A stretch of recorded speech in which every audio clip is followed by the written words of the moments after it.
ಓಂ ಭಯಕೃತ್ ಭಯನಾಶನಾಯ ನಮಃ. ವಿಷ್ಣು ಸಹಸ್ರನಾಮ ಸ್ತೋತ್ರದಲ್ಲಿ ಈ ಭಯಕೃತ್ ಭಯನಾಶನ ಅನ್ನುವಂಥ ನಾಮ ಮತ್ತೆ ಅದಕ್ಕೆ ಸಂಬಂಧಪಟ್ಟಂಥ ಬೃಹತಿ ಮಂತ್ರ, ಅದರ ವ್ಯಾಖ್ಯಾನ ಇತ್ಯಾದಿಗಳನ್ನೆಲ್ಲ ಶ್ರವಣ ಮಾಡಿ ಆದ ಬಳಿಕ ಈ ನಾಮ ನಮಗೆ ಯಾವ ರೀತಿಯಾಗಿ ನಮ್ಮ ಸಾಧನೆಯಲ್ಲಿ ಲೌಕಿಕ ಫಲಗಳನ್ನು ಕೊಡುತ್ತದೆ, ಹಾಗೆ ಅಲೌಕಿಕ ಫಲಗಳನ್ನು ಕೂಡ ನಮಗೆ ಕೊಡುತ್ತದೆ ಅಂತ ಅನ್ನೋದನ್ನ ಈಗ ನಾವು ನೋಡಬೇಕಾಗಿದೆ.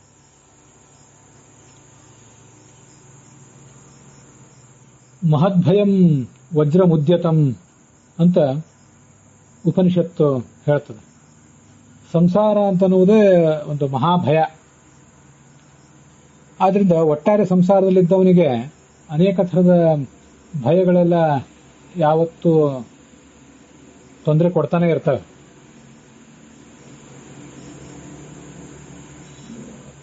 ವಿಶೇಷತಃ ಈ ಕಾಲಕ್ಕೆ ಸಂಬಂಧಪಟ್ಟಂತೆ ಮನುಷ್ಯನಿಗೆ ಆದಿವ್ಯಾಧಿಗಳ ಭಯ ಇದ್ದಾಗ ಅವನಿಗೆ ಮತ್ತೆ ಒಟ್ಟಾರೆ ಸಮಾಜಕ್ಕೆ, ಒಟ್ಟಾರೆ ಜಗತ್ತಿಗೆ ಅನೇಕ ಥರದ ಆಪತ್ತುಗಳು ಬಂದಾಗ ಭಗವಂತನನ್ನ ಭಯಕೃತ್ ಭಯನಾಶನ ಅಂತ ಉಪಾಸನೆ ನಾವು ಮಾಡಬೇಕು. ಈ ಎಲ್ಲ ಭಯಗಳನ್ನು ಜಗತ್ತಿಗೆಲ್ಲಕ್ಕೂ ಕೊಟ್ಟವನು ಅವನೇ, ಆ ಭಯವನ್ನು ಪರಿಹರಿಸಬೇಕಾದಂಥವನು ಕೂಡ ಅವನೇ ಆಗಿದ್ದಾನೆ. ಹೀಗೆ ಅಂತ ಉಪಾಸನೆ ಮಾಡಿ ಭಗವಂತನೇ ನೀನು ನಮ್ಮನ್ನು ಈ ಭಯದಿಂದ ಪಾರು ಮಾಡಬೇಕು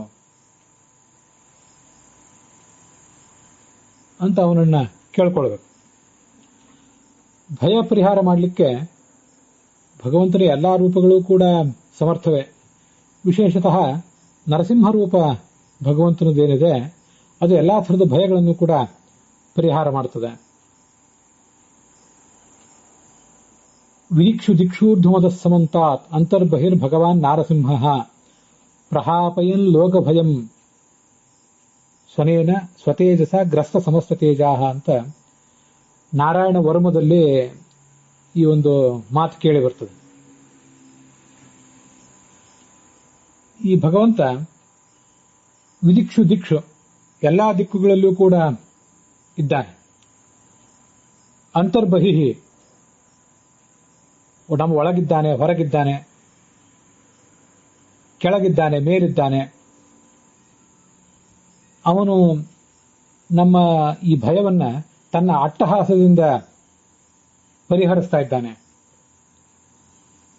ಅಂತರ್ಬಹಿರ್ ಭಗವಾನ್ ನಾರಸಿಂಹ ಪ್ರಹಾಪಯನ್ ಲೋಕಭಯಂ ಸ್ವನೇನ. ಜಗತ್ತಿಗೆ ಬಂದಿರುವಂತಹ ಈ ಭಯವನ್ನ ಲೋಕದ ಭಯವನ್ನ ತನ್ನ ಅಟ್ಟಹಾಸದಿಂದ ಪರಿಹರಿಸ್ತಾ ಇದ್ದಾನೆ. ಸ್ವತೇಜಸ ಗ್ರಸ್ತ ಸಮಸ್ತ ತೇಜಾಹ. ಅವನ ಆ ಪರಾಕ್ರಮ, ಅವನ ಬೆಳಕು, ಇದರ ಮುಂದೆ ಈ ಜಗತ್ತಿನ ಮತ್ಯಾವುದೇ ಶಕ್ತಿ, ಅದು ದುಷ್ಟಶಕ್ತಿ ಇರಲಿ, ಸಚ್ಛಕ್ತಿ ಇರಲಿ, ಅದರ ಶಕ್ತಿ, ಅದರ ಬೆಳಕು ಈ ಭಗವಂತನ ಬೆಳಕಿನ ಮುಂದೆ ನಿಷ್ಕ್ರಿಯ ಆಗಿಬಿಡ್ತದೆ. ಅಂಥ ಭಗವಂತ ನಮ್ಮನ್ನ ಕಾಪಾಡಬೇಕು. ಅದಲ್ಲದೆ ಆ ನಾರಾಯಣ ವರ್ಮದಲ್ಲೇ ಬಂದಿರುವಂತಹ ಮತ್ತೊಂದು ಶ್ಲೋಕ, ದುರ್ಗೇಶು ಅಟವ್ಯಾಜಿ ಮುಖಾದಿಷು ಪ್ರಭು ಪಾಯಾನ್ ನೃಸಿಂಹೋ ಸುರಯೂಥಪಾರಿಹಿ ವಿಮುಂಚತೋ ಯಸ್ಯ ಮಹಾಟ್ಟಹಾಸಂ ದಿಶೋ ವಿನೇದು ನೆಪತಂಶ್ಚ ಗರ್ಭಾಹ. ದುರ್ಗಮವಾದ ಅರಣ್ಯ ಅಥವಾ ಯಾವುದೇ ಯುದ್ಧ ಭೂಮಿ, ಈ ಎಲ್ಲಾ ಪ್ರಸಂಗಗಳಲ್ಲಿಯೂ ಆ ನರಸಿಂಹ ನಮ್ಮನ್ನು ಕಾಪಾಡಬೇಕು. ಅವನು ಮಾಡಿದ ಅಟ್ಟಹಾಸ ಎಲ್ಲಾ ದಿಕ್ಕುಗಳಲ್ಲಿಯೂ ಕೂಡ ಪ್ರತಿಧ್ವನಿಸ್ತಾ ಇದೆ.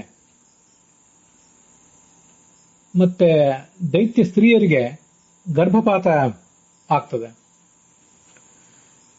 ಇವನ್ನೆಲ್ಲ ನಾವು ಹೇಗೆ ಅನುಸಂಧಾನಕ್ಕೆ ತಗೊಳ್ಬೇಕು ಅಂದ್ರೆ, ನೇರವಾಗಿ ದೇವತೆಗಳಿಗೇನು ದೈತ್ಯ ಹಿರಣ್ಯಕಶಿಪು ಮೊದಲಾದವರಿಂದ ತೊಂದರೆ ಬಂದಿತ್ತು, ಹಾಗೆ ದೈತ್ಯರಿಂದಲೇ ನಮಗೆ ತೊಂದರೆ ಬಂದಿರಲಿಕ್ಕಿಲ್ಲ. ಆದರೆ ಅನೇಕ ಥರದ ರೋಗಗಳು, ಆಪತ್ತುಗಳು ಇವುಗಳ ಮೂಲಕ ನಮಗೆಲ್ಲರಿಗೂ ಭಯ ಬಂದಿರ್ತದೆ. ನಮ್ಮನ್ನು ಪೀಡಿಸುವಂತಹ ರೋಗಗಳು ಮತ್ತೆ ಮತ್ತೆ ಯಾರ್ಯಾರ್ದೋ ಗರ್ಭದಲ್ಲಿ, ಅಂದ್ರೆ ಅವರ ಶರೀರದೊಳಗೆ ಪ್ರವೇಶ ಮಾಡಿ ಮತ್ತೆ ಹೊಸ ಹೊಸ ರೂಪ ತಾಳ್ತಾ ಇರ್ತವೆ. ಹಿರಣ್ಯಕಶಿಪು ಮೊದಲಾದವರು ಯಾರೋ ಒಬ್ರು ಇರ್ತಾರೆ, ಆ ಒಬ್ರು ಸತ್ತು ಹೋದ್ರೆ ಮುಗಿದು ಹೋಯ್ತು. ಆದರೆ ನಮಗ್ ಬಂದಿರುವಂತಹ ಈ ಪ್ರಸಂಗದ ಕೆಲವು ಆಪತ್ತುಗಳು ಮೊದಲಾದವುಗಳೇನಿವೆ ಮತ್ತೆ ಮತ್ತೆ ಹೊಸ ಹೊಸ ರೂಪ ತಾಳ್ತಾ ಇರ್ತವೆ. ಈ ದೇಶದಲ್ಲಿ ಒಂದು ರೂಪ, ಆ ದೇಶದಲ್ಲಿ ಮತ್ತೊಂದು ರೂಪ, ಈ ವ್ಯಕ್ತಿಯಲ್ಲಿ ಒಂದು ರೀತಿ, ಆ ವ್ಯಕ್ತಿಯಲ್ಲಿ ಮತ್ತೊಂದು ರೀತಿ.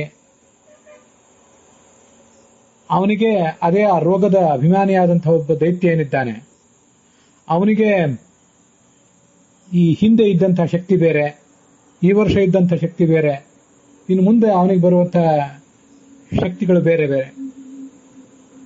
ಅವನಿಗೆ ಹೀಗೆ ಅಲೆ ಅಲೆಯಾಗಿ, ಒಂದನೇ ಅಲೆ, ಎರಡನೇ ಅಲೆ, ಮೂರನೇ ಅಲೆ, ಹೀಗೆ ಅಲೆ ಅಲೆಯಾಗಿ ಅವನ ಶಕ್ತಿ ಹೆಚ್ಚುತ್ತಾ ಇರ್ತದೆ. ಶಿಶುಗಳು ಸ್ತ್ರೀಯರ ಗರ್ಭದಲ್ಲಿ ಹುಟ್ಟುತ್ತಾರೆ, ದೈತ್ಯ ಶಿಶುಗಳು ದೈತ್ಯ ಸ್ತ್ರೀಯರ ಗರ್ಭದಲ್ಲಿ ಹುಟ್ಟುತ್ತಾರೆ. ಈ ಎಲ್ಲ ರೋಗಗಳು ಕೂಡ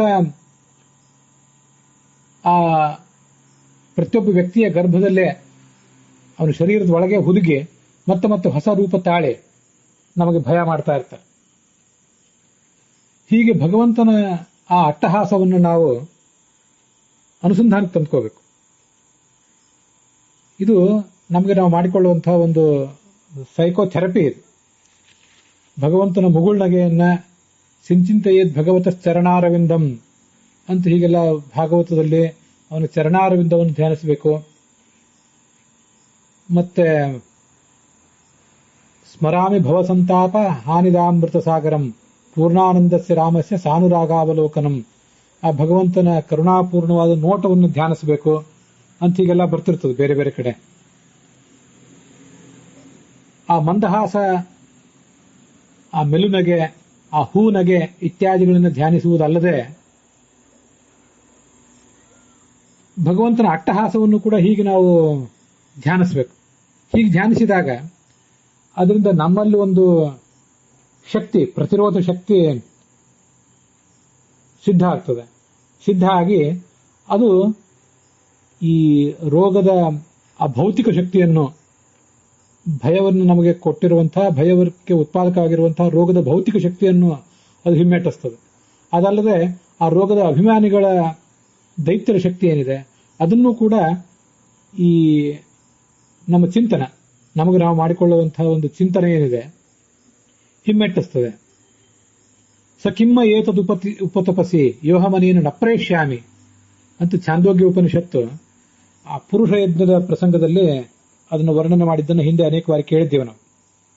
ಆ ರೋಗದ ಅಭಿಮಾನಿಯಾದ ಶಕ್ತಿಯನ್ನೇ ನಮ್ಮ ಎದುರಿಗೆ ನಾವು ನಿಲ್ಲಿಸಿಕೊಂಡು ಸಕಿಮ್ಮ ಉಪತಪಸಿ, ನನಗೇನು ನೀನು ತೊಂದರೆ ಕೊಡುವವನಿದ್ದಿ, ಯೋಹಮನೇನ ನಪ್ರೇಷ್ಯಾಮಿ, ನನಗಿದಿಂದ ಏನು ಹಾನಿಗೆ ಒಳಗಾಗೋದಿಲ್ಲ ನಾನು, ಮತ್ತೆ ಇದರಿಂದ ನನಗೆ ಮರಣವೂ ಆಗೋದಿಲ್ಲ.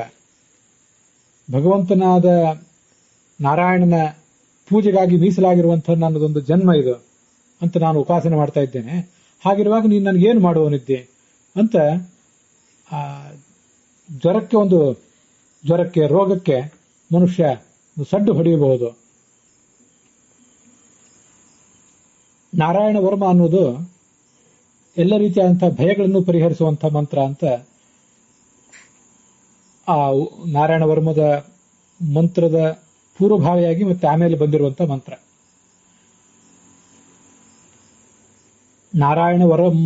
ನಾರಾಯಣಮಯಂ ವರ್ಮ ಸನ್ನಹ್ಯೇದ್ ಭಯ ಆಗತೆ ದೈವಭೂತಾತ್ಮ ಗರ್ಭಭ್ಯೋ ನಾರಾಯಣಮಯ ಪುಮಾನ್. ದೈವ ಶಕ್ತಿಯಿಂದ, ಯಾವುದೋ ಪಂಚಮಹಾಭೂತಗಳ ಶಕ್ತಿಯಿಂದ, ಮತ್ಯಾವುದೋ ಕಾರಣದಿಂದ ಭಯ ಬಂದಾಗ ಈ ನಾರಾಯಣ ವರ್ಮವನ್ನ ಒಂದು ಕವಚದಂತೆ ನಾವು ಕಟ್ಟಿಕೊಳ್ಬೇಕು. ಭಗವಂತನ ಶಕ್ತಿ ನಮ್ಮ ಇಡೀ ಶರೀರದಲ್ಲಿ ಪ್ರವಿಷ್ಟ ಆದರೆ ಆಗ ನಮಗೆ ಯಾರೂ ಕೂಡ ಏನೂ ಮಾಡುವುದು ಸಾಧ್ಯ ಇಲ್ಲ.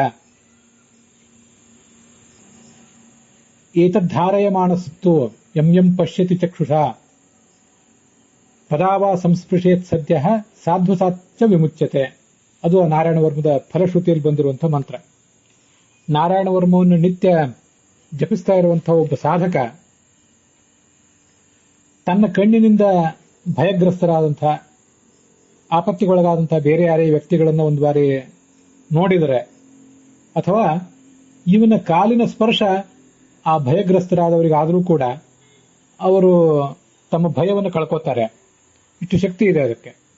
ನಾವೇ ಸ್ವಯಂ ಅದನ್ನು ನಿತ್ಯ ಜಪಿಸಿ ಅದರ ಸಿದ್ಧಿಯನ್ನು ಪಡ್ಕೊಂಡಿದ್ರೆ ಬಹಳ ವಿಶೇಷ. ಅದಲ್ಲದೆ ಈಗಾಗಲೇ ಅದರ ಸಿದ್ಧಿಯನ್ನು ಪಡ್ಕೊಂಡಿರುವಂಥವರು ಬೇರೆ ಯಾರಿದ್ದಾರೆ ಅವರ ಕಣ್ಣಿಗೆ ನಾವು ಬಿದ್ದರೂ ಕೂಡ ಅಥವಾ ಅವರ ಪಾದಸ್ಪರ್ಶ ನಮಗಾದರೂ ಕೂಡ ಅದರಿಂದ ಮಹಾಫಲ ಇದೆ ಅಂತ, ಭಯ ಪರಿಹಾರ ಇದೆ ಅಂತ ಆ ನಾರಾಯಣ ವರ್ಮ ವರ್ಣನೆ ಮಾಡಿದೆ. ಅದರ ಫಲಶ್ರುತಿ ವರ್ಣನೆ ಮಾಡಿದೆ ಅದನ್ನು. ಅದಕ್ಕಾಗಿ ಈ ನಾರಾಯಣ ವರ್ಮದಲ್ಲಿ ಬರುವಂತಹ ಆ ನರಸಿಂಹದೇವರ ಆ ಸ್ತೋತ್ರದ ಆ ಶ್ಲೋಕಗಳೇನಿವೆ ಅವುಗಳನ್ನು ಕನಿಷ್ಠ ಪಕ್ಷ ಆ ಶ್ಲೋಕಗಳನ್ನಾದರೂ ಜಪಿಸಬೇಕು. ಆ ಶ್ಲೋಕಗಳನ್ನು ನಾವು ಜಪಿಸ್ತಾ ಬೇರೆ ಯಾರಿಗೆ ಆ ಶ್ಲೋಕಗಳನ್ನು ಹೇಳುವ ಶಕ್ತಿ ಇಲ್ವೋ ಅವರನ್ನು ನೋಡ್ತಾ, ಪ್ರತಿಯೊಬ್ಬರಿಗೂ ಆ ಶ್ಲೋಕಗಳನ್ನು ಹೇಳಲಿಕ್ಕಾಗದೇ ಇರಬಹುದು, ಅಥವಾ ಸ್ವಯಂ ಭಯಗ್ರಸ್ತರಾದ್ರಿಂದ ಹೇಳುವಂಥ ಏಕಾಗ್ರತೆ ಅವ್ರಿಗೆ ಇಲ್ಲದೆ ಇರಬಹುದು, ಅಂಥವ್ರನ್ನ ಎದುರಿಗೆ ಕೂಡಿಸ್ಕೊಂಡು ಅವರನ್ನು ನೋಡ್ತಾ ಈ ಶ್ಲೋಕಗಳನ್ನು ಹೇಳಬೇಕು. ಆ ಕಣ್ಣಿನ ಮೂಲಕ ಅಂಥದೊಂದು ಶಕ್ತಿ, ರೋಗ ನಿರೋಧಕ ಶಕ್ತಿ, ಭಯ ನಿರೋಧಕ ಶಕ್ತಿ ಈ ಸಾಧಕನಿಂದ ಆ ಭಯಗ್ರಸ್ತನಿಗೆ ಹೋಗ್ತದೆ.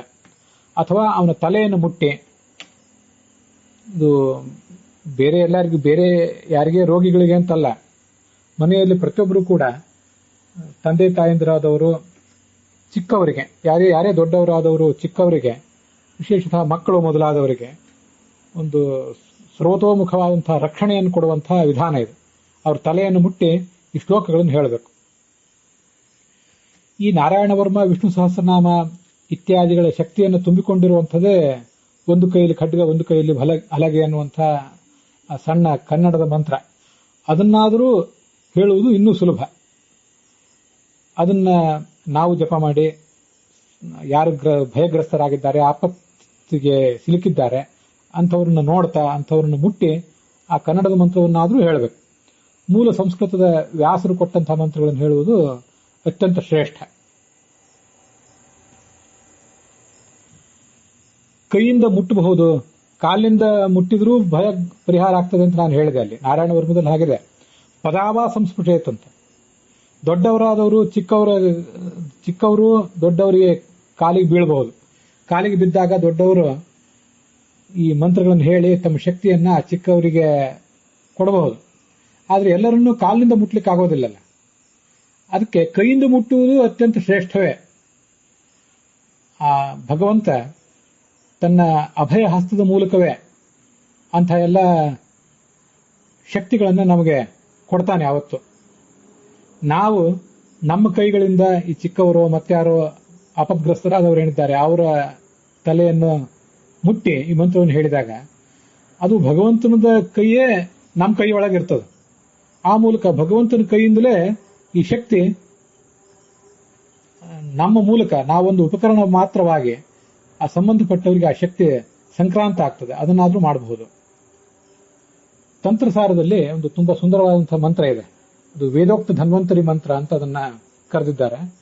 ಅದೊಂದನ್ನು ನಾವೀಗ ನೆನಪು ಮಾಡ್ಕೊಳ್ಳೋಣ. ಅಯಮ್ಮೇ ಹಸ್ತೋ ಭಗವಾನ್ ಅಯಮ್ಮೇ ಭಗವತ್ತರಃ ಅಯಮ್ಮೇ ವಿಶ್ವಭೇಷಡೋಯಂ ಶಿವಾಭಿಮರ್ಶನಃ ಅಂತ ಮಂತ್ರದ ಆಕಾರ. ಇದು ತಂತ್ರಸಾರದಲ್ಲಿ 4ನೇ ಅಧ್ಯಾಯದಲ್ಲಿ 115ನೇ ಶ್ಲೋಕದಲ್ಲಿ ಆಚಾರ್ಯರು ಸೂಚಿಸಿರುವ ಮಂತ್ರ. ಮೂಲ ಋಗ್ವೇದದ್ದು. ಋಗ್ವೇದದಲ್ಲಿ ಇದು 10ನೇ ಮಂಡಲ, ಅಲ್ಲಿ 60ನೇ ಅನುವಾಕ, 12ನೇ ಮಂತ್ರ. ಅಯಮ್ಮೇ ಹಸ್ತ ಇತಿ ಚ ಮಂತ್ರ ಪೂರ್ವೋಕ್ತವತ್ ಸ್ಮೃತಃ ಅತ್ರೋಕ್ತಾಸ್ತು ಕ್ರಿಯಾ ಪೂರ್ವ ಮಂತ್ರೇಶ್ವಪಿ ಉಪಲಕ್ಷಣಂ ಅಂತ ಅದಕ್ಕೆ ಆಚಾರ್ಯ ಶ್ಲೋಕ ಬರೆದಿದ್ದಾರೆ. ಈ ವೈದಿಕ ಮಂತ್ರವು ಕೂಡ ಧನ್ವಂತರಿಯನ್ನು ಹೇಳ್ತದೆ. ಇಲ್ಲಿರುವಂತಹ ಎಲ್ಲಾ ವಿಧಿವಿಧಾನಗಳನ್ನ, ಇದರ ಫಲಗಳು ಧನ್ವಂತರಿ ಮಂತ್ರಕ್ಕಿವೆ. ಧನ್ವಂತರಿ ಮಂತ್ರಕ್ಕಿರುವ ಫಲಗಳು ಇದಕ್ಕೂ ಕೂಡ ಇವೆ.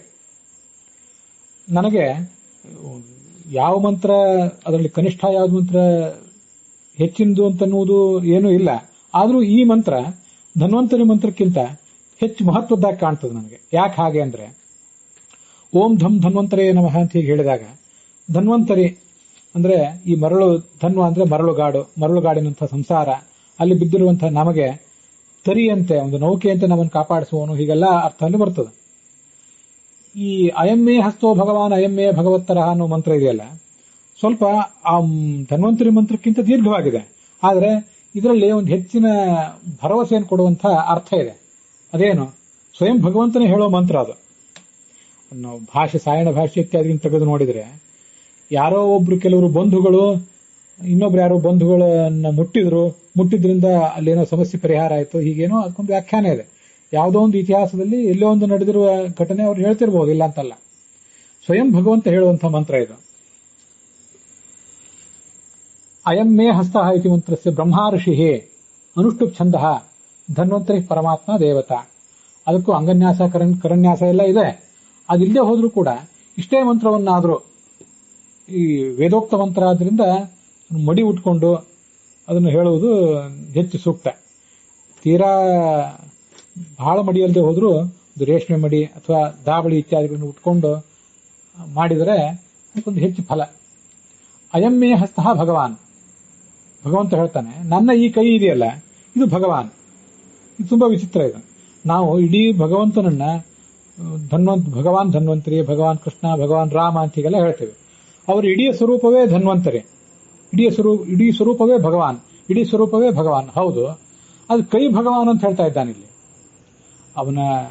ಅದಕ್ಕರ್ಥ ಭಗವಂತನ ಅಂಗಾಂಗಗಳಿಗೆ ಎಲ್ಲದಕ್ಕೂ ಕೂಡ ಸವಿಶೇಷಾಭೇದ ಇದೆ. ಅವನ ಕೈಯು ಕಾಲು, ಅವನ ಇಡೀ ಸ್ವರೂಪವೂ ಎಲ್ಲ ಒಂದೇ. ಅವನ ಕೈಯೇ ಕಾಲು, ಕಾಲೇ ಕೈ, ಆ ಕೈಯೇ ಅವನ ಕಣ್ಣು, ಎಲ್ಲವೂ ಹೌದು. ಅಯಮ್ಮೇ ಹಸ್ತೋ ಭಗವಾನ್, ಇದು ಭಗವಾನ್ ಷಡ್ಗುಣೇಶ್ವರಿ ಸಂಪನ್ನವಾಗಿದೆ. ಇದು ಸಮಸ್ತ ಶಕ್ತಿಶಾಲಿಯಾಗಿದೆ.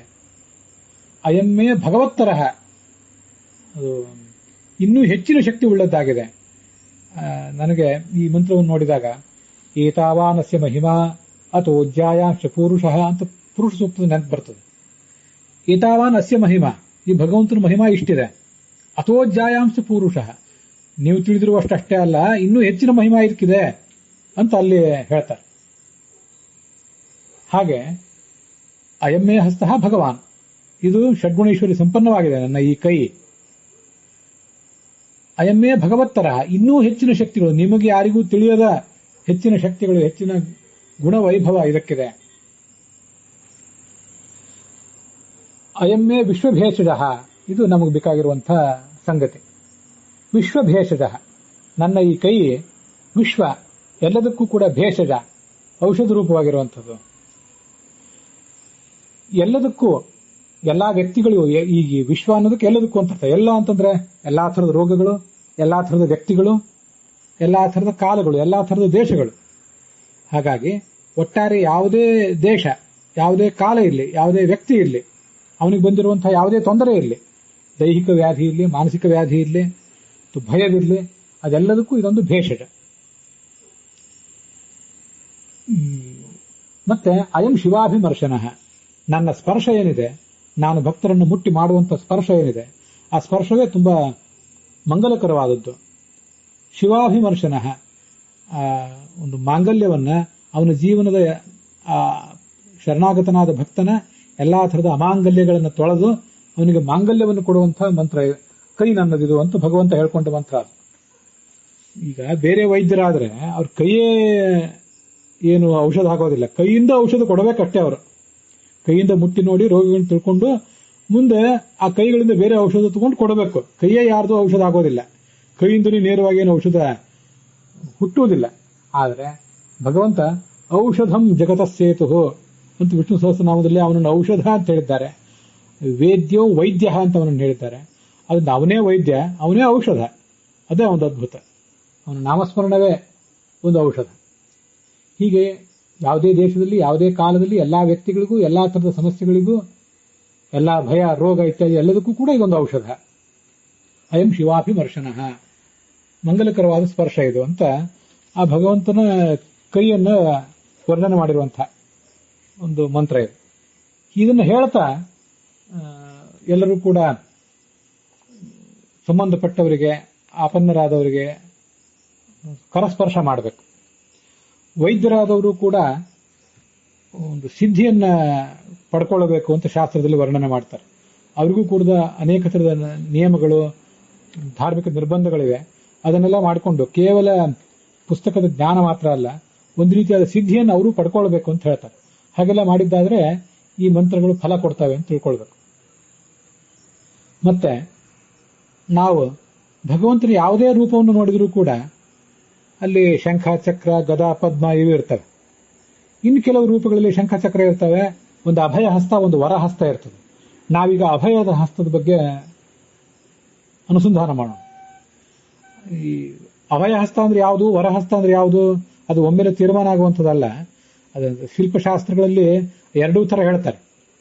ಕೈ, ಬಿಡಿಸಿದ ಕೈ ಅದು ಮೇಲ್ಮುಖವಾಗಿದ್ದರೆ ಅದು ವರಹಸ್ತ, ಅದು ಕೆಳಮುಖವಾಗಿದ್ದರೆ ಅದು ಅಭಯ ಹಸ್ತ ಅಂತ ಹೇಳ್ತಾರೆ. ಎರಡೂ ಬಿಡಿಸಿದ ಕೈಗಳೇ, ಅಂಗೈಗಳೇ, ಮೇಲ್ಮುಖ ಒಂದು ಅಭಯ ಹಸ್ತ ಮತ್ತು ಕೆಳಮುಖ ಒಂದು ವರಹಸ್ತ, ಒಂದು ಅಭಯ ಹಸ್ತ ಅಂತ ಹೇಳ್ತಾರೆ. ಕೆಲವು ಕಡೆ ಹಾಗೆ ಬರ್ತದೆ. ಇನ್ನು ಕೆಲವು ಕಡೆ ಎರಡೂ ಅಭಯಹಸ್ತ, ವರಹಸ್ತ ಅನ್ನೋ ಶಬ್ದ ಎರಡೂ ಥರದ ಕೈಗಳಿಗೂ, ಅದು ಮೇಲಿದ್ರು ಕೆಳಗಿದ್ರು ಎರಡಕ್ಕೂ ಅನ್ವಿತ ಆಗಬಹುದು ಅಂತ ಹೇಳ್ತಾರೆ. ಹಾಗಿರುವಾಗಲೇ ಈ ಭಗವಂತನ ಆ ಒಂದು ಜ್ಞಾನ ಮುದ್ರಾದಿಂದ ಕೂಡಿದ, ಜ್ಞಾನ ಮುದ್ರಾ ಅಂದ್ರೆ ಈ ಚಾಚಿದ ಅಂಗೈ ಏನಿದೆ ಅದರಲ್ಲೇ ಹೆಬ್ಬೆರಳು ಮತ್ತೆ ತೋರ್ಬೆರಳು ಅವೆರಡು ಒಂದು ಉಂಗುರದ ರೂಪದಲ್ಲಿ ಜೋಡಿಕೊಂಡಿದ್ರೆ ಅದು ಜ್ಞಾನ ಮುದ್ರಾ ಅಂತಾರೆ. ಹೀಗೆ ಜ್ಞಾನ ಮುದ್ರಾದಿಂದ ಕೂಡಿದ ಕೈ ಮೇಲ್ಮುಖವಾಗಿದ್ರೆ ಅಥವಾ ಕೆಳಮುಖವಾಗಿದ್ರೆ ಎಲ್ಲವೂ ಕೂಡ ಅವು ಅಭಯ ಹಸ್ತಗಳೇ. ಅದರಿಂದ ಅವನನ್ನ ವರಾಭಯಕರಂ, ವರಹಸ್ತ, ಅಭಯ ಹಸ್ತಗಳನ್ನ, ಅಭಯ ಮುದ್ರೆಗಳನ್ನು ತನ್ನ ಕೈಯಲ್ಲಿ ಧರಿಸಿರುವವನು ಅಂತ ಹೇಳ್ತಾರೆ. ಅದನ್ನೆಲ್ಲ ಭಗವಂತನ ಕೈಗಳನ್ನು ನೋಡುವಾಗ ಹೀಗೆ ಧ್ಯಾನಿಸಬೇಕು. ಅಂತ ಭಗವಂತನ ವಿಶಿಷ್ಟವಾದಂತಹ ಪ್ರತಿಮಾಗಳು ಯಾವ್ದಾದ್ರೂ ದೇವಾಲಯಗಳಲ್ಲಿ, ಮಠಗಳಲ್ಲಿ ಅಥವಾ ಯಾರದೇ ಮನೆಗಳಲ್ಲಿ ಇದ್ರೆ ಆ ಕೈಗಳಿಗೆ ಇಂಥ ಮಂತ್ರಗಳಿಂದ ಅಭಿಷೇಕ ಮಾಡಬೇಕು. ಸ್ವಲ್ಪ ದೊಡ್ಡ ದೊಡ್ಡ ಪ್ರತಿಮಾ ಇದ್ರೆ ಅನುಕೂಲ ಆಗ್ತದೆ. ತೀರಾ ಸಣ್ಣ ಪ್ರತಿಮಾಗಳಾದ್ರೆ ಕೈ ಇತ್ಯಾದಿಗಳು ವ್ಯಕ್ತವಾಗಿರೋದಿಲ್ಲ. ಅಭಿಷೇಕ ಮಾಡಲಿಕ್ಕೆ, ಕೈಯನ್ನು ನಾವು ಅನುಸಂಧಾನ ಮಾಡ್ಕೊಳ್ಳಿಕ್ಕೆ, ಧ್ಯಾನ ಮಾಡಲಿಕ್ಕೆ ಎಲ್ಲ ತುಂಬಾ ಸುಂದರವಾದಂತಹ ಒಂದು ಮಂತ್ರ ಇದೆ. ಇದು ಈಗಾಗಲೇ ನಾ ಹೇಳಿದಂತೆ ಯಾವುದೇ ಒಂದು ರೂಪ, ವೆಂಕಟರಮಣನ ರೂಪ, ವಿಷ್ಣು ರೂಪ, ಮತ್ತೆ ಯಾವುದೇ ರೂಪ ಆಗಲಿ ಇದ್ದೇ ಇರ್ತದೆ. ಈ ಅಭಯ ಹಸ್ತ ಅನ್ನೋ ಪ್ರಶ್ನೆ ಬಂದಾಗ, ಮತ್ತೆ ಆ ಹಸ್ತವನ್ನು ನಮ್ಮ ತಲೆಯ ಮೇಲಿರಿಸಿ ನಮಗೆ ರಕ್ಷಣೆ ಕೊಡುವುದು ಅಂತ ಪ್ರಶ್ನೆ ಬಂದಾಗ, ಭಗವಂತನ ನರಸಿಂಹ ರೂಪದ ಒಂದೆರಡು ವಿಶಿಷ್ಟ ಪ್ರಭೇದಗಳ ಬಗ್ಗೆ ನಾವು ಚಿಂತನೆ ಮಾಡಬೇಕು. ನರಸಿಂಹನ ಅನೇಕ ಥರದ ದೇವಾಲಯಗಳಿವೆ, ಅನೇಕ ಥರದ ರೂಪಗಳಿವೆ, ಅದೆಲ್ಲರಿಗೂ ಗೊತ್ತಿದ್ದೇ ಇರ್ತದೆ. ಅದರಲ್ಲಿ ಒಂದೆರಡು ವಿಶಿಷ್ಟ ರೂಪಗಳನ್ನ ನಾನು ನೋಡಿದ್ದನ್ನ, ನನ್ನ ಗಮನಕ್ಕೆ ಬಂದದನ್ನ ತಮ್ಮ ಎದುರಿಗೆ ಹಂಚ್ಕೋಬೇಕು ಅಂತ ಬಯಸಿದ್ದೇನೆ. ಅವು ನಮಗೆ ತುಂಬಾ ಸಹಾಯಕ ಆಗುವು. ಉಳಿದ ಕಡೆ ಎಲ್ಲ ಶಂಖ, ಚಕ್ರ ಮತ್ತೆ ತೊಡೆಯ ಮೇಲೆ ಲಕ್ಷ್ಮೀದೇವಿ ಇರ್ತಾಳೆ ಎಡಭಾಗದಲ್ಲಿ, ಬಲಗೈಯನ್ನ ಅಥವಾ ವರ ಅಥವಾ ಅಭಯ ರೂಪವಾಗಿ ಹಿಡಿದಿರ್ತಾನೆ. ಸಾಮಾನ್ಯವಾಗಿ ಹೀಗಿರ್ತದೆ. ಕೆಲವು ಕಡೆ ಇದು 4 ಬಾಹುವಿದ್ದಾಯಿತು, ಕೆಲವು ಕಡೆ ಅಷ್ಟಬಾಹು, ಕೆಲವು ಕಡೆ 16 ಬಾಹುಗಳು, ಕೆಲವು ಕಡೆ 32 ಬಾಹುಗಳು, ಇದನ್ನೆಲ್ಲ ಚಿತ್ರಣ ಮಾಡಿದ್ದಾರೆ. ಅನೇಕ ಥರದ ವಿಗ್ರಹಗಳು ಕೂಡ ಇವೆ. ತುಂಬಾ ದೊಡ್ಡ ದೊಡ್ಡ ಮಠಗಳಲ್ಲಿ ಸನ್ಯಾಸಿಗಳು ಪೂಜೆ ಮಾಡುವಂತಹ ವಿಗ್ರಹಗಳಿವೆ. ಅಲ್ಲೆಲ್ಲ ಹಿರಣ್ಯಕಶಿಪುವಿನ ಆ ಹೊಟ್ಟೆಯನ್ನೇ ಸೀಳಿ ಒಳಗೆ ಇರುವಂತಹ ಕರುಳುಗಳನ್ನ ತನಗೆ ಹಾರವಾಗಿ ಧರಿಸಿರುವಂತಹ ಚಿತ್ರಗಳಿವೆ. ಮತ್ತು ಕೆಲವು ಕಡೆ ಕಂಬವನ್ನೇ ಸೀಳಿ ಹೊರಗೆ ಬರ್ತಾ ಇರುವಂತಹ ನರಸಿಂಹನ ವಿಗ್ರಹಗಳಿವೆ.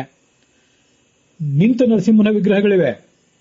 ನಮ್ಮ ಕರ್ನಾಟಕದಲ್ಲೇ ಅನೇಕ ಕಡೆ, ಮಂಡ್ಯ ಜಿಲ್ಲಾ ಮತ್ತೆ ಕಡೂರು, ಬೀರೂರು ಜಿಲ್ಲಾ ಇತ್ಯಾದಿ ಕಡೆಗಳಲ್ಲಿ ಅನೇಕ ಚಿತ್ರಣಗಳನ್ನು ನಾನು ನೋಡಿದ್ದೇನೆ. ಆ ಶಿಲಾ ವಿಗ್ರಹಗಳ ಚಿತ್ರಗಳನ್ನು. ನಿಂತ ನರಸಿಂಹ, ಕೂತ್ಕೊಂಡಿರುವಂತಹ ನರಸಿಂಹ, ಎರಡೇ ಕೈಯ ನರಸಿಂಹನ ಒಂದು ಚಿತ್ರವೂ ಕೂಡ ನನಗೆಲ್ಲೋ ಒಂದು ಕಡೆ ಕಾಣಿಸಿತ್ತು. ಅದು ಕೂಡ ನನ್ನ ಸಂಗ್ರಹದಲ್ಲಿದೆ. ಕೇವಲ 2 ಕೈಗಳನ್ನು ಮಾತ್ರ ಹೊಂದಿರುವಂತಹ ಭಗವಂತ ನರಸಿಂಹನ ಶಿಲಾ ವಿಗ್ರಹ. ಅದು ಈ ಕಪ್ಪಗದ್ದೆ, ಸೊರಬ ತಾಲೂಕು, ಶಿವಮೊಗ್ಗ ಜಿಲ್ಲಾ ಅಲ್ಲಿರುವಂತಹ ಒಂದು ನರಸಿಂಹದೇವರ ವಿಗ್ರಹ. 2 ಕೈ ಇವೆ. ಕೈಯಲ್ಲಿ ಯಾವುದೇ ಆಯುಧ ಇಲ್ಲ. ಒಂದು ಭಗವಂತನ ತೊಡೆ ನೆಲಕ್ಕೆ ಅಂಟಿಕೊಂಡಿದೆ, ಎಡತೊಡೆ. ಬಲತೊಡೆ ಕೂತ್ಕೊಳ್ಳುವ ಭಂಗಿಯಲ್ಲಿ ಇದೆ ಅಷ್ಟೇ. ಸ್ವಲ್ಪ ಕುಕ್ಕುರುಗಾಲಿನಲ್ಲಿ ಕೂತ್ಕೊಂಡಿರುವಂತಹ ಭಂಗಿ ಇದೆ. 2 ಕೈಗಳಿವೆ. ತಲೆಯ ಮೇಲೆ ಯಾವ ಕಿರೀಟವೂ ಇಲ್ಲ. ತುಂಬಾ ವಿಚಿತ್ರವಾದಂತಹ ಒಂದು ಭಂಗಿ ಅದು. ಯಾವ ಹೆಚ್ಚಿನ ಆಭರಣವೂ ಕಾಣಿಸೋದಿಲ್ಲ ಅಲ್ಲಿ. ಅಂತೂ ಭಗವಂತನಾದ ನರಸಿಂಹನನ್ನ ನಾನಾ ರೀತಿಯಾಗಿ ನಮ್ಮ ಜನ ಪೂಜಿಸ್ತಾ ಇದ್ರು. ನಿಂತ್ಕೊಂಡಿರುವಂತಹ ವಿಗ್ರಹಗಳನ್ನು ಕೂಡ ನಾನು ನೋಡಿದ್ದೇನೆ, ನೀವು ಕೂಡ ನೋಡಿರ್ತೀರಿ. ಭಗವಂತ ನಮಗೆ ಕರಸ್ಪರ್ಶವನ್ನು ಮಾಡಿಸುವಂತಹ ವಿಗ್ರಹಗಳ ಬಗ್ಗೆ ಈಗ ನಾನು ಮುಖ್ಯವಾಗಿ ಹೇಳಬೇಕಾಗಿದೆ. ಭಂಡಾರಕೇರಿ ಮಠದಲ್ಲಿ ಒಂದು ನರಸಿಂಹದೇವರ ವಿಗ್ರಹ ಇದೆ. ಅದರ ಬಗ್ಗೆ ಹಿಂದೆ ಒಂದು ಬಾರಿ 2 ಬಾರಿ ಪ್ರವಚನದಲ್ಲಿ ಹೇಳಿದ್ದೆ. ಇದು ಅಂತಹ ವಿಗ್ರಹ ಹೆಚ್ಚು ನಮ್ಮ ಗಮನಕ್ಕೆ ಬಂದಿರೋದಿಲ್ಲ. ಯಾಕೆಂದ್ರೆ ಭಂಡಾರಕೇರಿ ಮಠದಲ್ಲಿ ದೇವರ ಪೀಠ ಏನಿರ್ತದಲ್ಲ, ಅಲ್ಲಿ ಆ ನರಸಿಂಹದೇವರ ವಿಗ್ರಹವನ್ನ ಇಟ್ಟಿರಲಿಲ್ಲ ನಾನು ನೋಡಿದಾಗ. ರಾಮದೇವರು ಮತ್ತು ಅದು ವಿಠ್ಠಲ ದೇವರು, ಪಟ್ಟದ ದೇವರು ಇತ್ಯಾದಿ ಎಲ್ಲ ಕೆಲವು ಇದ್ದೇ ಇರ್ತದೆ.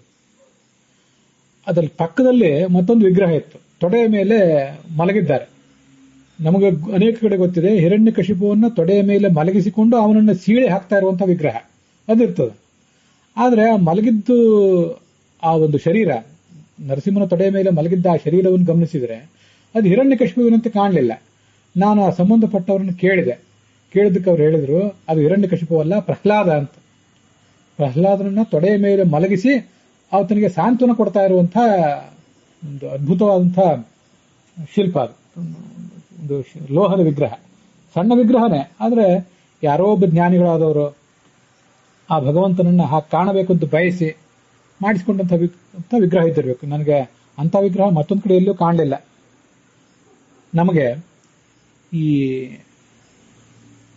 ಮಲಗುವುದು ಅನ್ನೋದೇನಿದೆಯಲ್ಲ, ಮಲಗುವುದು ಅನ್ನೋದು ಪ್ರಳಯ ಅನ್ನೋದು ಎಲ್ಲ ಒಂದೇ. ಭಗವಂತ ನರಸಿಂಹ ಅವನು ಪ್ರಳಯಕರ.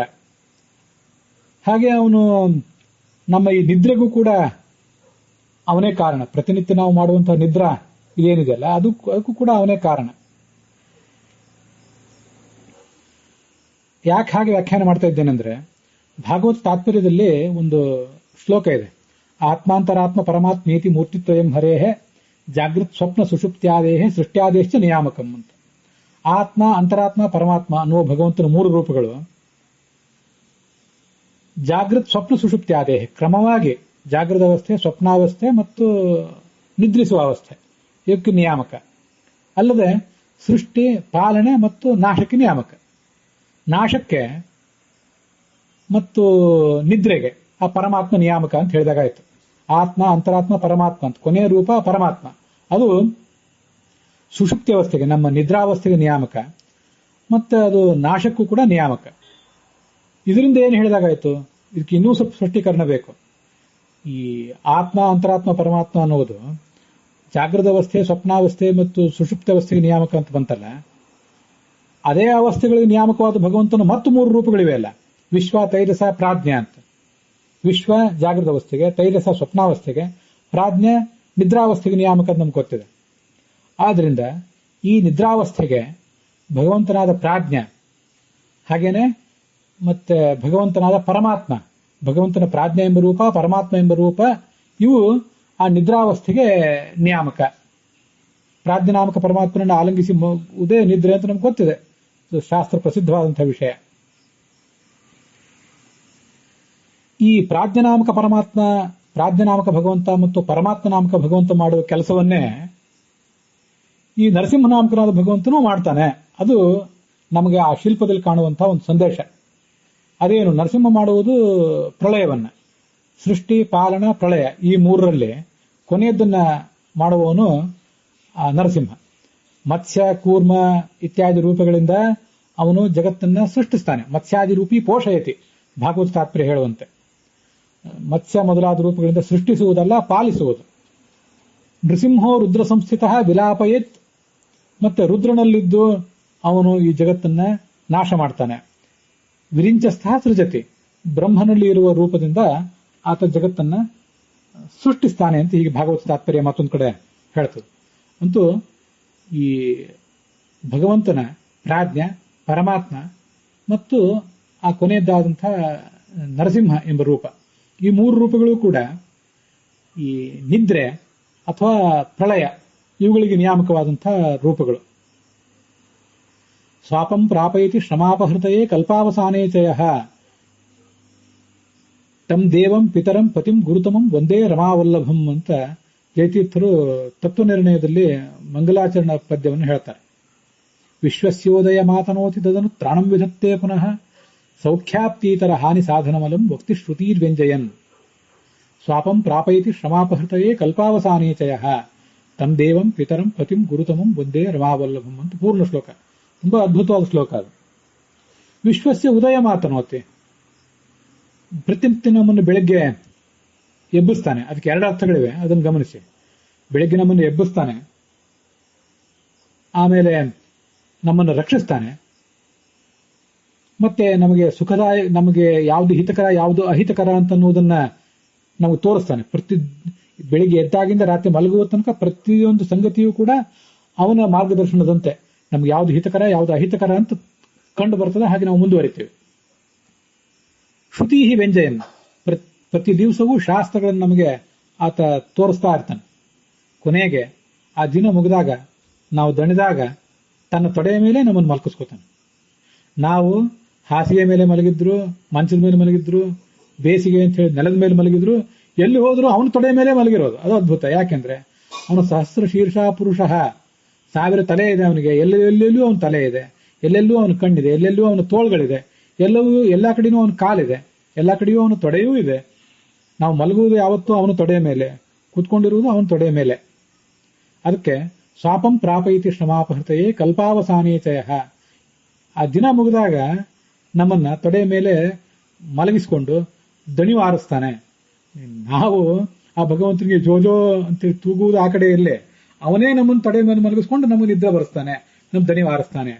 ತಮ್ ದೇವಂ ಪಿತರಂ, ಅವನು ದೇವ ತಂದೆ, ಪತಿಂ ನಮಗವನು ಸ್ವಾಮಿ, ಪಿತರಂ ಪತಿಂ ಗುರುತಮಂ, ಅವನು ಗುರುವೂ ಹೌದು, ಒಂದೇ ರಮಾವಲ್ಲಭಂ ಅಂತ.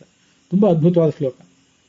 ಹೀಗೆ ಪ್ರಾಜ್ಞನಾಮಕನಾದ ಭಗವಂತ ಮಾಡುವ ಕೆಲಸವನ್ನೇ ನರಸಿಂಹ ಮಾಡ್ತಾನೆ. ಯಾಕೆಂದ್ರೆ ವಿಶ್ವಸ್ಯ ಉದಯ ಮಾತನೋತಿ, ಈ ಜಗತ್ತು ಪ್ರಳಯ ಎಲ್ಲ ಮುಗಿದ ಮೇಲೆ ಸೃಷ್ಟವಾಯಿತು.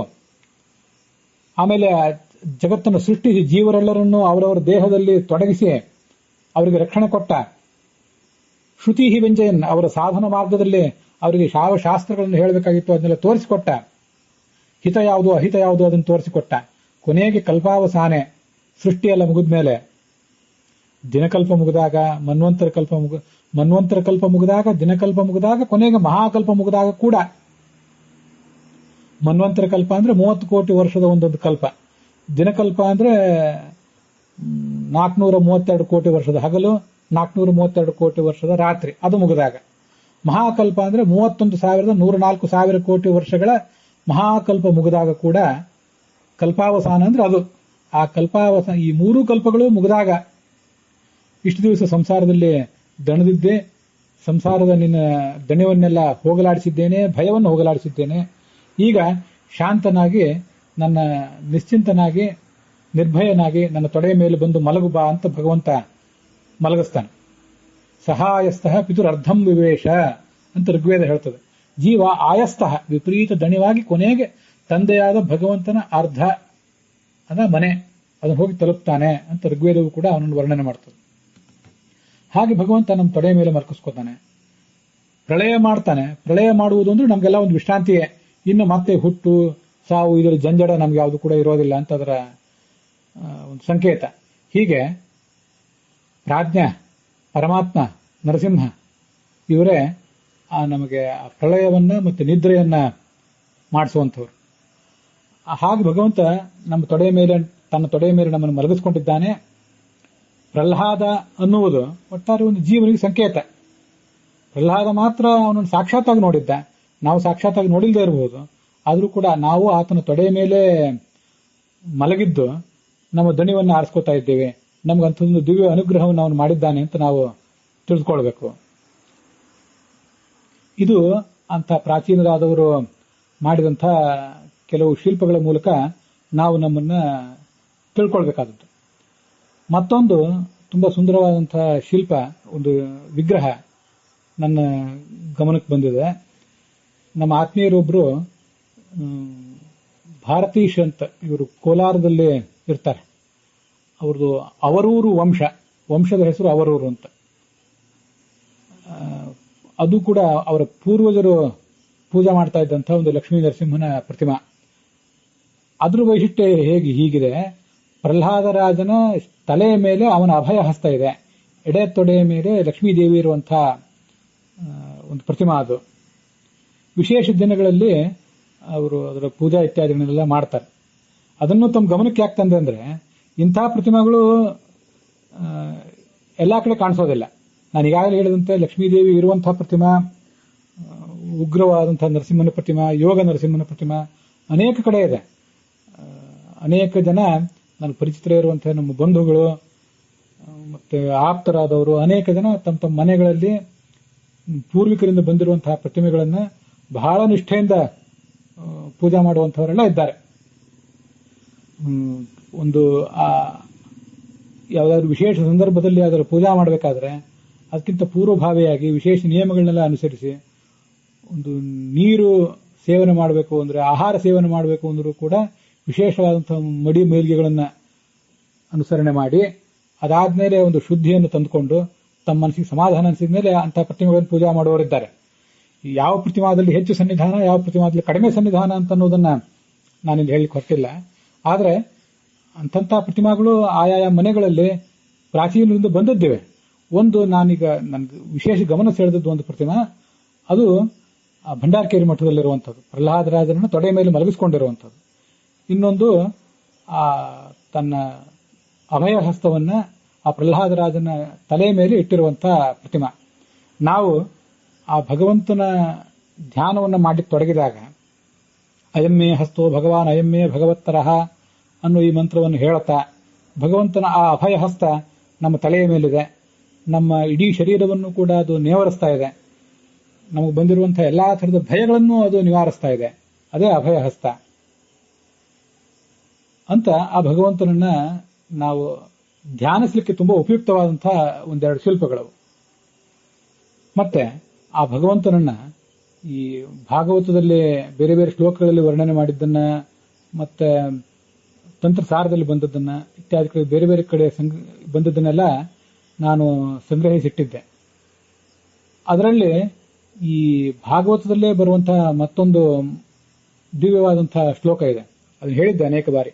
ಓಂ ನಮೋ ಭಗವತೆ ನೃಸಿಂಹಾಯ ತೇಜಸ್ತೇಜಸ ಆವಿರ್ಭವ ವಜ್ರನಖ ವಜ್ರದಂಷ್ಟ ಕರ್ಮಾಶಯ ರಂಧಯ ರಂಧಯ ತಮೋಗ್ರಸ ಸ್ವಾಹ ಅಭಯಮಾತ್ಮನೆ ಭೂಯಿಷ್ಠಾತ್ ಓಂ ಕ್ಷೋಮ್ ಅಂತ ಮಂತ್ರ. ಅದು ಈ ಭಗವಂತನೇ ಎಲ್ಲಾ ತೇಜಸ್ಸುಗಳಿಗಿಂತಲೂ ಹೆಚ್ಚಿನ ತೇಜಸ್ಸು ನಿನ್ನದು. ಮತ್ತೆ ಮತ್ತೆ ಆವಿರ್ಭವಿಸು. ಕೇವಲ ಯಾವುದೋ ನರಸಿಂಹ ಜಯಂತಿಯೋ ಮತ್ತೆ ಯಾವುದೋ ಪ್ರಸಂಗ ಇದ್ದಾಗ ಮಾತ್ರ ಆವಿರ್ಭವಿಸುವುದಲ್ಲ, ನೀನು ನಮ್ಮ ಹೃದಯದ ಮಂಟಪದಲ್ಲಿ ಪ್ರತಿನಿತ್ಯ ಆವಿರ್ಭವಿಸಬೇಕು. ವಜ್ರದಂತಹ ಬಲಿಷ್ಠವಾದ ಉಗುರು, ಅಂತಹ ಬಲಿಷ್ಠವಾದ ಕೋರೆದಾಡೆಗಳಿದ್ದವನು, ನಮ್ಮ ಕರ್ಮಗಳನ್ನ, ನಮ್ಮೆಲ್ಲಾ ಥರದ ಸಂಸಾರಕ್ಕೆ ಕಾರಣವಾದಂತಹ ಈ ಶರೀರಗಳನ್ನ, ನಮ್ಮ ಆವರಣಗಳನ್ನ, ನಮ್ಮ ಬಂಧನ ಆವರಣಗಳನ್ನ ನೀನು ರಂಧಯ ಸಿಗಿದು ಹಾಕಬೇಕು, ಸುಟ್ಟು ಹಾಕಬೇಕು. ನೀನು ತಮೋಗ್ರಸ, ನಮ್ಮ ಅಜ್ಞಾನವೆಂಬ ಕತ್ತಲನ್ನ ನೀನು ಪರಿಹರಿಸಬೇಕು. ಅಭಯಮಾತ್ಮನೇ ಭೂಯಿಷ್ಠಾತ್, ನಮಗೆ ನೀನು ಅಭಯವನ್ನು ಕೊಡಬೇಕು. ಯಾವತ್ತೂ ಯಾವುದೇ ಥರದ ಭಯ ನಮಗೆ ಆಗದೇ ಇರಲಿ, ಅದನ್ನು ನೀನು ಮಾಡಬೇಕು ಅಂತ ಅವನನ್ನ ಪ್ರಾರ್ಥಿಸಿದಂಥ ಒಂದು ಮಂತ್ರ ಅದು. ಅದನ್ನು ಪ್ರಹ್ಲಾದರಾಜನೇ ಹೇಳಿದಂಥ ಮಂತ್ರ, ಭಾಗವತದ 5ನೇ ಸ್ಕಂದದಲ್ಲಿ ಬರುವಂಥದ್ದು.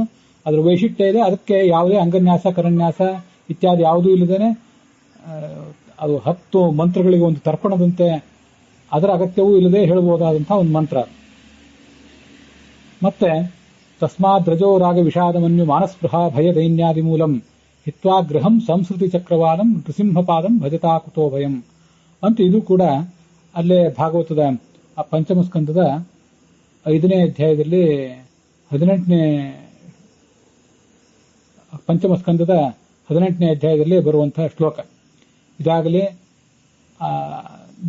ನೃಸಿಂಹ ಆವಿರ್ಭವ ಅಂತ ಹೇಳುವುದೆಲ್ಲ ಹೆಚ್ಚು ಕಡಿಮೆ ಒಂದೇ ಕಡೆ ಬಂದಿರುವಂಥವು. ಸಂಸಾರ ಅಂದ್ರೇನೆ ಅನೇಕ ಥರದ ಭಯ, ದೈನ್ಯ, ಮನೋವ್ಯಥೆ, ಇವುಗಳಿಗೆಲ್ಲ ಮೂಲ ಕಾರಣ ಈ ಸಂಸಾರ ಅಂತ ಅನ್ನೋದು. ಅಂಥ ಈ ಸಂಸಾರಕ್ಕೆ ಬೆನ್ನು ತಿರುಗಿಸಿರಿ, ನೃಸಿಂಹ ಪಾದಂ ಭಜತ ಅಕುತೋ ಭಯಂ. ಭಗವಂತನ ಪಾದ ಕಮಲಗಳಿಗೆ ಶರಣು ಹೋಗಬೇಕು. ಯಾಕೆಂದ್ರೆ ಅಕುತೋ ಭಯಂ, ಸ್ವಯಂ ಭಗವಂತರಿಗೆ ಯಾವ ಭಯವೂ ಇಲ್ಲ, ಮತ್ತೆ ಅವನನ್ನು ಯಾರು ಸ್ತುತಿಸ್ತಾರೆ ಅವನಿಗೂ ಕೂಡ ಯಾವುದೇ ಥರದ ಭಯವೂ ಇಲ್ಲ. ಅಂಥ ಭಯ ಪರಿಹಾರಕವಾದಂಥ ಒಂದು ರೂಪ ಅದು, ಆ ನರಸಿಂಹ ರೂಪ ಅಂತ ಅನ್ನೋದು. ಹೀಗೆ ಆ ನರಸಿಂಹನ ರೂಪಗಳು, ಭಯ ಪರಿಹಾರಕವಾದಂತಹ ಆತನ ಉಪಾಸನೆಗಳು ಅವನ್ನೆಲ್ಲ ನೋಡಿದ್ದೇವೆ. ಭಗವಂತ ಹೇಗೆ ಭಯ ಪರಿಹಾರಕ ಮತ್ತೆ ರೋಗ ಪರಿಹಾರಕ ಅಂತ ಅನ್ನೋದನ್ನ ನಾವು ಇನ್ನೂ ಸ್ವಲ್ಪ ನೋಡಬೇಕಾಗಿದೆ. ಭಯಕೃತ್ ಭಯನಾಶನಃ ಎಂಬ ಈ ನಾಮಕ್ಕೆ ಸಂಬಂಧಪಟ್ಟಂತೆ ಅದನ್ನ ಈ ಮುಂದಿನ ಭಾಗದಲ್ಲಿ ನೋಡೋಣ. ಇಲ್ಲಿಗೆ ಈ ಭಾಗ ಸಮಾಪ್ತವಾಗಿದೆ.